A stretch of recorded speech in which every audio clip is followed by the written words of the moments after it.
Hi friends, TNPSC shortcut material today நம்ம என்ன பார்க்க போறோம்னா integration method தான் பார்க்க போறோம். அதான் இந்த இடத்துல integral factor னு போட்டிருக்கேன் or integral calculus எது வேணாலும் நம்ம யூஸ் பண்ணிக்கலாம். இப்போ இதுக்கு முன்னாடி லாஸ்ட் ஸ்லைட்ல differentiation 1 2 3 4 வரையும் 5 வரையும் போட்டிருந்தேன். differentiationக்கான ஃபார்முலா, பேசிக் ஃபார்முலா, தென் அதோட எக்ஸ்பிளனேஷன் எப்படி அப்படின்றத நம்ம பார்த்தோம். இப்போ நம்ம பார்க்க போறது வந்து இன்டகிரேட்டிங் ஃபேக்டர். இன்டகிரேட்டிங் ஃபேக்டர்ல வந்து என்னென்ன ஃபார்முலாஸ் இருக்கு, எப்படிலாம் பேசிக்கா இன்டகிரல் பண்ணலாம் அப்படின்றத நம்ம பார்க்க போறோம். பேசிக் இன்டகிரேஷன் பார்க்க போறோம். Okay, first one x power என்ன இன்டகிரல் பண்ணா என்ன அப்படின்றத நம்ம இங்க பார்க்கிறோம். இன்டகிரல் ஃபேக்டர்ல எக்ஸ் பவர் என்ன இன்டகிரல் பண்ணா இன்டகிரல் ஆஃப் இதான் integral of x power n into dx அப்படின்னு ஃபார்முலா இது ஒரு ஃபர்ஸ்ட் ஃபார்முலா. இதே மாதிரி தான் டிஃபரன்சியேஷன் நம்ம ஃபார்முலா பார்த்துருப்போம். அந்த யூடியூப் அப்லோட் பண்ணதை நீங்க பார்த்தீங்கன்னா உங்களுக்கு புரியும். டிஃபரன்சியேஷன்ல வந்து எக்ஸ் பவர் என்ன பண்ணா என்ன அப்படின்னு சொல்லியிருந்தேன். எக்ஸ் பவர் என்ன பண்ணா என்ன முன்னாடி வந்துடும், பவர்லேருந்து ஒன்று ரெடியூஸ் ஆயிரும் அப்படின்னு சொல்லியிருந்தேன். இப்போ இங்கே என்ன பண்ணா எக்ஸ் பவர் என்ன இன்டெகிரல் பண்ணா பவர்லேருந்து ஒன்று ஆட் ஆயிரும், அதே பவர் வேல்யூ எகெயின் டிவைட்ல வந்துடும். அந்த பவர்ல இப்ப இங்க 3 இருந்துச்சுன்னா இங்க 3 வந்துடும், 4 இருந்துச்சுன்னா 4 வந்துடும், 5 இருந்துச்சுன்னா 5 வந்துடும். இன்டகிரேஷன்ல அந்த திருப்பியும் ஒரு வேல்யூவை பண்ணோம் அப்படின்னா டிவைட்ல போடணும். இதுவே டிஃபரன்சியேஷன்ல திருப்பியும் அந்த வேல்யூவை பண்ணோம் அப்படின்னா மல்டிப்ளிகேஷன்ல, அதாவது முன்னாடி எழுதுவோம். டிஃபரன்சியேஷன் யூடியூப் வீடியோவை பார்த்தீங்கன்னா உனக்கு புரியும். நான் ஆல்ரெடி அப்லோட் பண்ணியிருக்கேன். அந்த டிஃபரன்சியேஷன் யூடியூப் வீடியோவில் வந்து டிஃபரன்சியேஷனை எகெயின் திருப்பியும் பண்ணோம் அப்படின்னா அந்த வேல்யூ வர்ற வேல்யூ கான்ஸ்டன்ட் வேல்யூவை முன்னாடி எழுதுவோம். இதுவே வந்து இன்டகிரேஷன்ல கான்ஸ்டன்ட் வேல்யூ வந்து டிவைட்ல எழுதணும். சரியா? இப்ப நம்ம டைரக்டா ஒரு சம்மு பார்ப்போம் இந்த இடத்துல. இப்ப எக்ஸ் பவர் என்னுக்கு x power n plus 1 divided by n plus 1 அப்படின்னு இருக்கு ஃபார்முலா. சம்மு வந்து எக்ஸ் பவர் 5 into dx அப்படின்னு இருக்கு. Find the value of x power 5 into dx அப்படின்னு கேட்குறாங்க. இதுக்கு என்ன பண்ணணும்னா இது ரெண்டையும் கம்பேர் பண்ணி பார்க்குறேன். ரெண்டுலேயும் எக்ஸ் காமனா இருக்கு, டிஎக்ஸ் காமனா இருக்கு. பவர்ல உள்ள வேல்யூ மட்டும்தான் சேஞ்ச் ஆகுது. பவர்ல என்ன வேல்யூ இருக்கு, இங்க எண்ணுக்கு பதிலாக 5 இருக்கு. அப்போ ஃபார்முலாவில் போயிட்டு நீ ஜஸ்ட் எண்ணுக்கு பதிலாக 5 அப்ளை பண்ண போற, மற்ற எதுவுமே பண்ண போறது இல்லை. இந்த எக்ஸ் அப்படியே எழுதுற, எண்ணுக்கு பதிலாக தான் 5 இருக்கு. அப்போ 5 plus 1 divide by again 5 plus 1. இங்க என்ன இருக்கோ அதே தான் டிவைட்ல வரும் அப்படின்னு சொன்னேன். ஸோ டிவைட்ல வந்துச்சு. பிளஸ் சி அப்படின்ற ஒரு கான்ஸ்டன்ட் சேர்த்துக்கணும். அப்ப therefore equal to x power add பண்ணோம்னா 6 ஆயிரும் divided by 6 plus c. அப்ப இதுதான் அதுக்கான ஆன்சர். ஓகேயா? அப்ப இங்க என்ன வருதோ அதே தான் மேக்ஸிமம் இங்க வர்ற மாதிரி இருக்கும். எப்ப x மட்டும் இருந்துச்சு அப்படின்னா அந்த மாதிரி வரும். இதுவே இன்னும் ஒரு சம் பார்ப்போம். டிஃபரன்சியேஷன்ல ஒரு கான்ஸ்டன்ட் வேல்யூவை இன்டெகிரல் டிஃபரன்சியேஷன் பண்ணோம் அப்படின்னா கான்ஸ்டன்ட்டை டிஃபரன்சியேஷன் பண்ணா என்ன பண்ணணும் அப்படின்னு சொன்னோம். கான்ஸ்டன்ட்டை டிஃபரன்சியேஷன் பண்ணோம் அப்படின்னா கான்ஸ்டன்ட் தனியா இருந்துச்சுன்னா அதை டிஃபரன்சியேஷன் பண்ணா அதோட வேல்யூ வந்து 0. பட் இன்டகிரேஷன்ல கான்ஸ்டன்ட் வேல்யூவை இன்டெகிரல் பண்ணோம் அப்படின்னா அந்த கான்ஸ்டன்ட் வேல்யூவை வெளியில எடுத்து வச்சிருக்கணும். கான்ஸ்டன்ட் வந்துச்சுனாலே இன்டெகிரல் உள்ள கான்ஸ்டன்ட் வந்துச்சுனாலே அந்த வேல்யூவை வெளியில எடுத்து வச்சுக்கணும். அப்ப வெளியில 5 எடுத்து வச்சுட்டேன். இன்டெகிரல் பேலன்ஸ் இருக்குது dx மட்டும்தான். இப்ப பார்த்தோம் அப்படின்னா ரெண்டு மெத்தட்ல இதை யூஸ் பண்ணலாம். ஒரு மெத்தட் வந்து டைரக்டா இன்டெகிரல் dx பண்ணோம் அப்படின்னா x அப்படின்னு போடலாம். அப்படி இல்லை அப்படின்னா டிஃபரன்சியேஷனும் இன்டெகிரலும் கேன்சல் ஆகி x அப்படின்னு பேலன்ஸ் மட்டும் இருக்கா. அப்ப 5 into x plus c. ஓகேயா? டிஃபரன்சியேஷன்ல கான்ஸ்டன்ட் பண்ணா 0. பட் இன்டகிரேஷன்ல கான்ஸ்டன்ட இன்டகிரேட் பண்ணும்போது அந்த வேல்யூவை வெளியில எடுத்து வச்சுக்கணும். வெளியில எடுத்து வச்சுட்டு பேலன்ஸ் என்ன இருக்கோ அதை மட்டும் தான் நம்ம இன்டகிரல் பண்ணணும். ஓகேயா? இதை மட்டும் இன்டகிரல் பண்ணோம் அப்படின்னா டிஃபரன்சியேஷன் இன்டகிரேஷன் கேன்சல் ஆகி எக்ஸ் மட்டும் வரும். இப்போ ஓரளவு புரியுதா எக்ஸ் பவர் என்ன? இன்னொரு சம் பார்ப்போம்.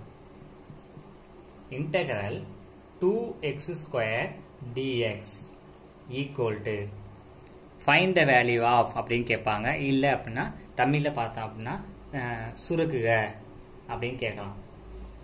இப்போ இந்த மாதிரி கொடுத்துருக்காங்க, இன்டெகிரல் பண்ண சொல்லியிருக்காங்க. நான் என்ன சொல்லியிருக்கேன், இன்டகிரேஷன்ல இந்த மாதிரி கான்ஸ்டன்ட் இருந்துச்சா அந்த கான்ஸ்டன்ட இன்டகிரல் விட்டு வெளியில கொண்டு வந்துடணும். அப்ப இதை வெளியில கொண்டு வந்தோம் அப்படின்னா 2 அப்படின்னு வரும். பேலன்ஸ் என்ன இருக்கோ அதை அப்படியே எழுதுறேன்.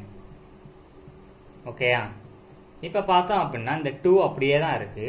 இது எப்படி இருக்கு? இதை பார்க்கும்போது உங்களுக்கு எக்ஸ் பவர் எண்ணுக்கான ஃபார்முலா மாட்டம் இருக்கா? எண்ணுக்கு பதிலாக என்ன இருக்கு? ஜஸ்ட் 2 மட்டும் தான் வித்தியாசமா இருக்கு. அப்ப ஃபார்முலாவை போயிட்டு எண்ணுக்கு பதிலாக 2 மட்டும் சப்ஸ்டிட் பண்ண போறோம். அப்ப x power 2 + 1 divided by 2 + 1 plus C. அப்ப டோட்டலா என்ன ஆகுது? 2x power 3 divided by 3 plus C. இதுதான் நம்ம இன்டகிரலுக்கான வேல்யூ. ஓகேயா? புரியுதா உங்களுக்கு? டிஃபரன்சியேஷனுக்கும் இன்டகிரலுக்கும் வித்தியாசம் தெரியுதா? ஏன்னா டிஃபரன்சியேஷன் பேசிக் லாஸ்ட் ஸ்லைட்ல நான் போட்டிருக்கேன். நீ அந்த யூடியூப் வீடியோ பார்த்தாலே தெரியும். ஏன்னா பேசிக் டிஃபரன்சியேஷன் எப்படி புரியணும் அப்படின்றதுக்கு அந்த வீடியோ போட்டிருக்கேன். அதே மாட்டம் எக்ஸ் பவர் எண்ணுக்கான இன்டகிரல் ஃபேக்டர் எப்படி இருக்கணும், இன்டகிரல் ஃபார்முலா எப்படி இருக்கணும் அப்படின்றத நான் இந்த இடத்துல நான் உனக்கு சொல்றேன். ஓகேயா? பேசிக்கா அப்படி இருந்துச்சு. அதுக்கப்புறம் ஒரு கான்ஸ்டன்ட் வச்சு பார்த்தோம். அதுக்கப்புறம் என்ன பண்ணியிருக்கேன்? கான்ஸ்டன்ட்டும் வேரியபிளும் வச்சிருக்கோம். கான்ஸ்டன்ட் வேரியபிளும் இருக்கும்போது நீ இந்த வேல்யூவை தனியா எடுத்து எழுதிடணும். அதுதான் வந்து முக்கியமான பாயிண்ட். ஓகேயா? அடுத்த சம் இதுலயே பார்ப்போமா? சரி, அடுத்த சம் பார்ப்போம். நோட் பண்ணி வச்சுங்க. நீங்களும் பிராக்டிஸ் எடுத்துக்கலாம். ஒரு சில சம்ம வந்து பிராக்டிஸ் எடுத்து பாருங்க. அப்பதான் உங்களுக்கு ஒரு ஐடியா கிடைக்கும். ஏதாச்சும் வந்து உங்களுக்கு சம்ல டவுட் இருந்துச்சுன்னா எனக்கு வந்து டைரக்டாவே வந்து கமெண்ட் பேஜ்ல வந்து கமெண்ட் கொடுக்கலாம். இந்த சம் எப்படி போறது அப்படின்ற மாதிரி வந்து கமெண்ட் கொடுக்கலாம். நானும் ரிப்ளை பண்ணுவேன். ஓகே, எக்ஸ் பவர் என்ன பேஸ் பண்ணி அடுத்த சம் பார்ப்போம். இப்ப 5/x³ அப்படின்னு இருக்கு இன்ட்டு dx. 5/x³ இன்ட்டு dxன்னு இருக்கு. ஸோ இந்த மாதிரி இருக்கும் பொழுது நான் என்ன சொல்லியிருக்கேன்? இந்த மாதிரி இருக்கும்போது டிஃபரன்சியேஷன்ல கான்ஸ்டன்டா இந்த இடத்துல வெளியில எடுத்துடணும். இப்போ கான்ஸ்டன்டை வெளியில எடுத்தா பேலன்ஸ் வந்து 1/x³ இன்ட்டு dx அப்படின்னு வரும். அடுத்த ஸ்டெப்ல இன்டகிரல்ல நான் என்ன சொல்லியிருந்தேன்னா இந்த மாதிரி டிவைட்ல இருந்துச்சு அதை மேலே கொண்டு வரணும். டினாமினேட்டர்ன்ற வேல்யூவை நியூமரேட்டருக்கு கொண்டு வரணும். அப்ப நியூமரேட்டருக்கு இதை கொண்டு வந்தோம்னா எப்படி மாறுது? 5 integral X power -3 into dx அப்படின்னு மாறிடுச்சு.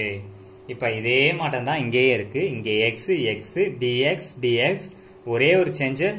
இங்க எண்ணுக்கு பதிலாக -3 இருக்கு. அப்ப ஃபார்முலால போயிட்டு எண்ணுக்கு பதிலாக -3 போட்டா முடிஞ்சு போச்சு. அப்ப 5 இன்ட்டு எக்ஸ் பவர் எண்ணுக்கு பதிலாக -3 plus 1 divide by -3 plus 1 plus C. ஓகேயா?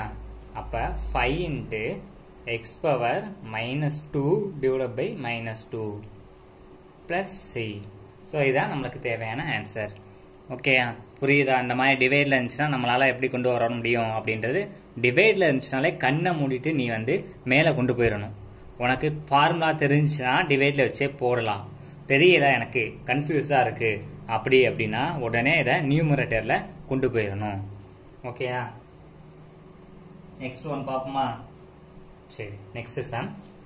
இப்ப இதே மாட்டம் அங்க என்ன டிஃபரன்சியேஷன்ல பார்த்தோமோ அதே மாட்டம் தான் நான் இங்க பாத்துக்கிட்டு இருக்கேன். இன்டகிரல்ல ரெண்டையும் நீ கம்பேர் பண்ணி பார்க்கும்போது ஒரு ஐடியா கிடைக்கும். அங்க வந்து டைரக்டா வந்து பேசிக் சம்ஸ் தான் பார்த்தோம். இங்கேயும் அதே தான் பாக்குறோம். இப்ப நம்ம இந்த இடத்துல எக்ஸ் பவர் 5 வச்சு பார்த்தோம். அப்புறம் ஒரு கான்ஸ்டன்ட் வச்சு பார்த்தோம். அதுக்கப்புறம் டிவைட்ல இருந்துச்சுன்னா எப்படின்னு பார்த்தோம். இப்ப வந்து ரூட் இருந்துச்சுன்னா எப்படி அப்படின்னு பார்க்க போறோம். ஆல்ரெடி ரூட் இருந்துச்சுன்னா என்ன பண்ணணும் அப்படின்னு உனக்கு சொல்லியிருக்கேன். இன்டகிரல் √x இன்ட்டு dx அப்படின்னு இருக்கு. இப்ப சம்மு √x இன்ட்டு dx அப்படின்னாலே ரூட் அப்படின்னு வந்தாலே கண்ணை மூடிட்டு அதை வந்து ஹோல் பவர்ல மாத்திக்கணும். Whole power 1/2. √xனாலே ஹோல் பவர் 1/2. எந்த சம்மு வந்தாலும் √x வந்தா ஹோல் பவர் 1/2 மாத்திக்க. உடனே நம்மளுக்கு என்ன ஆயிரும்? ஒரு ஐடியா கிடைச்சிடும். இந்த ஃபார்முலா அப்படின்னு எக்ஸ் பவர் எண்ணுக்கான ஃபார்முலா. எக்ஸ் பவர் என்னன்னா எண்ணுக்கு பதிலாக 1/2 இருக்கு. இதுல போய் சப்ஸ்டிட் பண்ணா முடிஞ்சு போச்சு. அப்ப 1/2 plus 1 plus C. therefore x is equal to எவ்வளவு? 3/2. இங்க என்ன ஆயிடுச்சு? இங்கேயும் 3/2 பிளஸ் சி. ஃபைனலா x is equal to இதை நியூமரேட்டர்ல கொண்டு வந்தா 2/3 x பவர் 3/2 பிளஸ் சி. ஓகேயா? ஓரளவு புரியுதா? அப்ப எப்படி வந்தாலும் வந்து எக்ஸ்ல இந்த மாதிரி ஃபார்மேட்ல வந்தா நம்ம எப்படி வந்தாலும் போட்டுடலாம். ஓகேயா? இங்க இந்த பவர்ல கூட நம்பர் இருந்துச்சுன்னா அந்த நம்பர் இங்க வரப்போகுது. 7 இருந்துச்சா 7/2, 3 இருந்துச்சா 3/2, 5 இருந்துச்சா 5/2. அவ்வளவுதான். ரெண்டு ஒரு வித்தியாசமும் இல்லை. ஓகேயா? ஓகே, இதை பேஸ் பண்ணி sin x எப்படி, cos x எப்படி, tan x எப்படி, எக்ஸெட்ரா எக்ஸெட்ரா எப்படிலாம் வந்து நம்ம பேசிக்காக சால்வ் பண்ணலாம் அப்படின்றத நெக்ஸ்ட் ஸ்லைடில் போடுறேன். இதை வந்து உங்களுக்கு பிடிச்சிருந்துச்சுன்னா லைக் போடுங்க, சப்ஸ்கிரைப் பண்ணுங்க, அடுத்து உங்களுக்கு மெயினாக ஷேர் பண்ணுங்க. இதுதான் எனக்கு முக்கியமானது, ஷேர் பண்ணணும் நீங்கள். ஓகேயா? Thank you very much.